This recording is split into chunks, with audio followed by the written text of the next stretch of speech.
Selamat pagi, Assalamualaikum warahmatullahi wabarakatuh. Gimana kabarnya anak-anak?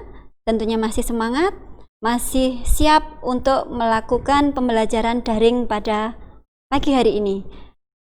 Baiklah, pada pembelajaran hari ini Bu Munti akan mengenalkan tentang seni tari anak-anak. Yang mana kalian yang tidak bisa menari atau belum pernah menari jangan takut.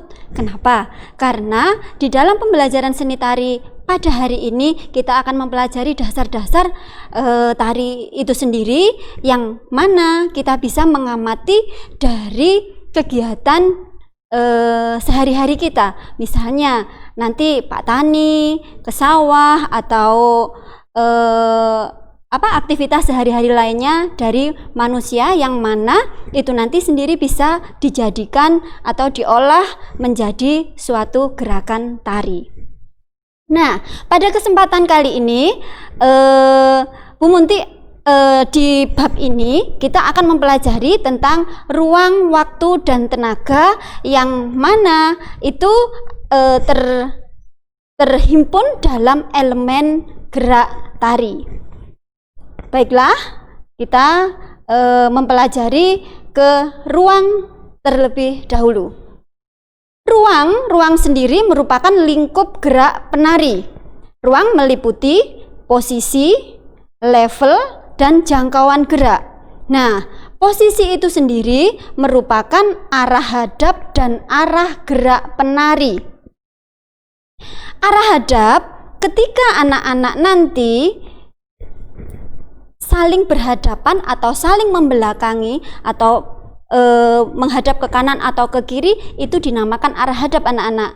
Dan arah gerak penari ketika penari maju, mundur, ada gerakan ke samping kanan, ke samping kiri, itu merupakan arah gerak penari.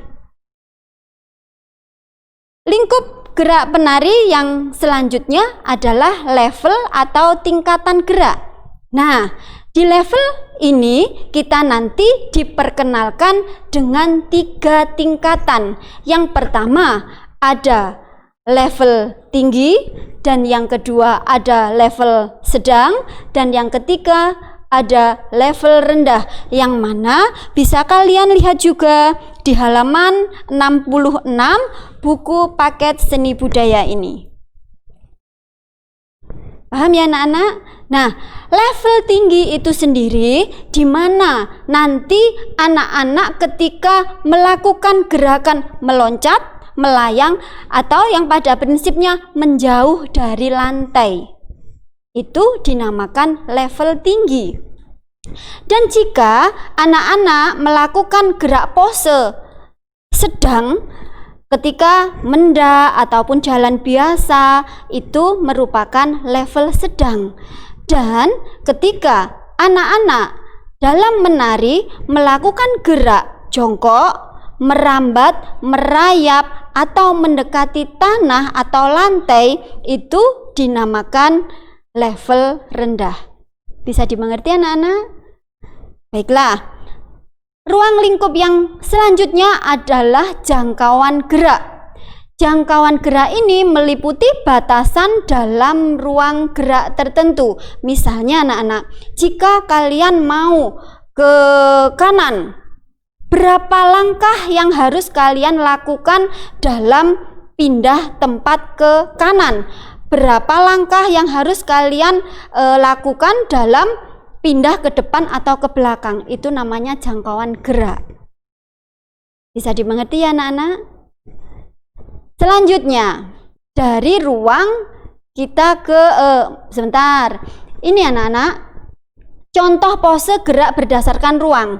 Ini posisi arah atau posisi atau arah hadap, ada yang menghadap ke depan, ada yang menghadap ke belakang. Nah, seperti ini contohnya. Selanjutnya ini jangkauan gerak. Penari jatil ini berlari berapa kali 8, misalnya 3 kali 8 atau 2 kali 8 dalam melakukan gerakan ini, selanjutnya ini ya.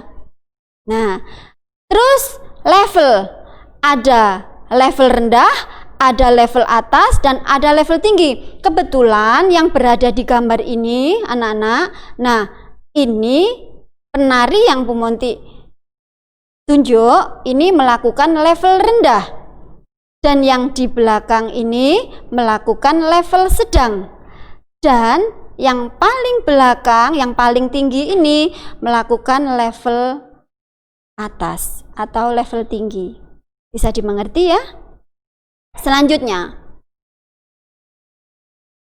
elemen gerak tari selanjutnya adalah waktu, meliputi tempo dan irama.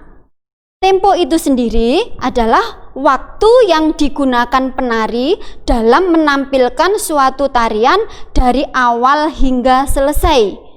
Begini, misalnya tari jatilan. Tari jatilan itu durasinya 7 menit. Nah, temponya berarti penari jatilan itu tadi 7 menit dari awal penari menari hingga akhir tarian. Bisa dipahami ya? Selanjutnya adalah irama. Irama merupakan waktu yang dipakai untuk menyelesaikan gerak yang berkaitan dengan tempo dan dinamika, yakni cepat ke sedang, sedang ke cepat. Misalnya anak-anak, dalam gerakan itu ada berapa kali hitungan? 1, 2, 3, 4, 5, 6, 7, 8 misalnya. Nah, beralih dari gerakan satu ke gerakan selanjutnya, itulah yang dinamakan irama. Kadang dari cepat ke lambat, dari lambat ke sedang, atau dari sedang ke cepat, seperti itu. Selanjutnya kita ke elemen gerak tari yang terakhir, yaitu tenaga. Penggunaan tenaga dalam gerak tari meliputi intensitas, itu berkaitan dengan kuantitas tenaga dalam tarian yang menghasilkan tingkat ketegangan gerak. Yang dinamakan intensitas ini berapa kita mengeluarkan tenaga, seberapa. Misalkan anak-anak, dalam tari gambyong itu tenaga yang kita keluarkan tidak sama dengan tari warok, seperti itu. Jadi intensitas yang dikeluarkan pada tarian itu berbeda-beda satu tarian dengan tarian yang lainnya. Yang kedua adalah aksen. Aksen yaitu suatu yang muncul ketika gerakan dilakukan secara tiba-tiba dan kontras. Biasanya ini bisa secara langsung, secara tiba-tiba. Bagaimana saya harus dari tenaga yang tidak full menjadi tenaga yang powerful, seperti itu. Kadang juga ada improvisasi dalam aksen, seperti itu. Yang selanjutnya adalah kualitas dari gerak itu sendiri. Ini berkaitan dengan penyaluran tenaga. Jika gerak yang dilakukan memiliki intensitas yang tinggi, tentu saja memerlukan tenaga yang kuat dan sebaliknya. Contoh, apabila kita menari jatil, tenaga yang kita gunakan juga harus powerful. Tidak boleh tenaga yang dimiliki oleh seharusnya tarian saman kita pakai di jatil, seperti itu. Jadi ketika tarian itu harus menggunakan tenaga power, tenaga yang full, itu juga kita menggunakan tenaga yang banyak dan kuat juga. Ketika ada tarian-tarian serimpi, tarian lemah lembut, lemah gemulai, itu intensitas kualitas tenaga yang kita gunakan juga tidak terlalu kuat. Begitu anak-anak. Selanjutnya, fungsi tenaga.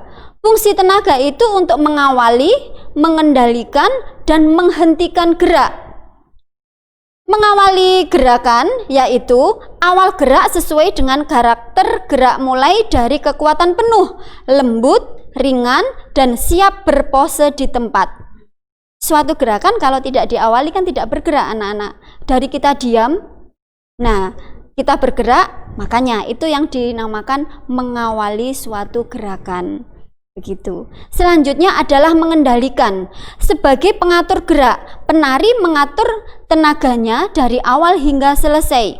Seperti halnya yang Bu Monti ungkapkan di awal tadi, bahwasanya gerak itu tarian satu dengan tarian lainnya berbeda-beda, maka ada yang dinamakan pengendalian gerak. Jadi tidak harus suatu tarian, misalnya tari kupu-kupu, kita menggunakan powerful untuk menarikan kupu-kupu. Nah, tarian-tarian tersebut harus ada pengendaliannya, seberapa kita menjangkau gerakan ke atas sayapnya, berapa kita menurunkannya, seberapa kita menggunakan geraknya ketika gerakan mencok dan lain sebagainya.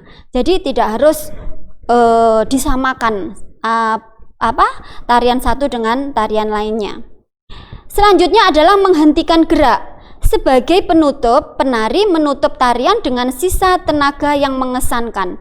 Begini anak-anak, menghentikan gerak itu 7 menit, setengah jam atau 1 jam seorang penari menari karena dari awal sudah mengeluarkan tenaga powerful, maka di akhir-akhir biasanya ngos-ngosan. Nah, itu sebagai penari, jika kita tahu cara menghentikan gerak, maka bagaimana supaya tenaga itu masih dan kita tidak terlihat ngos-ngosan, tidak terlihat terlalu capek. Itu ada penghentian gerak yang bagus seharusnya begitu. Baiklah anak-anak, untuk pertemuan kali ini Bu Munti akhiri dulu. Jangan lupa pertemuan berikutnya kalian juga mempelajari di halaman 72. Itu nanti kalian akan diperkenalkan dengan bagaimana kalian bergerak atau kita berpraktek dalam menari. Begitu ya anak-anak, selamat pagi. Jika ada kekurangan mohon maaf. Assalamualaikum warahmatullahi wabarakatuh.